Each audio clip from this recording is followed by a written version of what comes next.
The game believes in you. We are not trying to turn your students into gamers. We are trying to turn your gamers into students. In the book, The Game Believes in You, author Greg Topol, a former private and public school educator, manipulates negative arguments to persuade the audience that a more tech-based education will improve student achievement. After consideration of valid points given throughout the book, the use of games to improve the education status of children seems essential. Although excessive use of technology in schools may be looked down upon, Topo asserts that it is necessary. He mentions that they play to unlock their future selves, meaning that without a good challenge, children will not excel as much as they can. Topo emphasized the importance of persistence with examples of different levels in a game. He explains that children are wired to try again until they meet their goal. Therefore, in a game where the high level is the ultimate goal, students will be consistent with their achievement. As each level becomes more challenging, students may struggle to quickly advance. However, the appealing visuals and exciting virtual competition motivates children to come back to the game and finish, which in the end helps the student to learn. A system that brings students back to it is the most beneficial way to get a student to learn.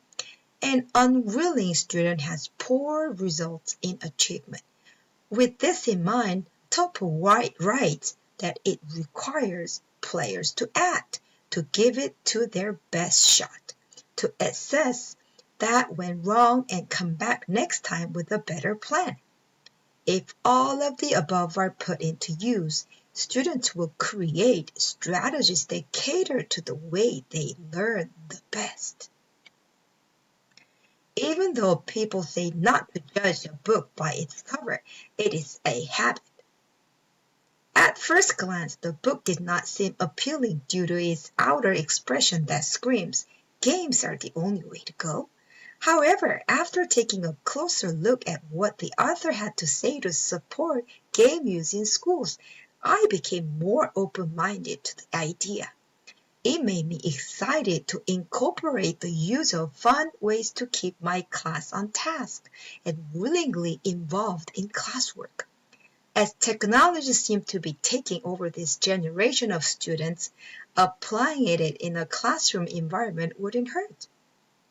Of course, the amount of time spent on computers would be controlled in order to balance the technology to paperwork ratio. After observing students in classroom, I came to the conclusion that students are more concentrated when they are using technology. It is crucial to keep students entertained yet focused while learning in order to end with the best result.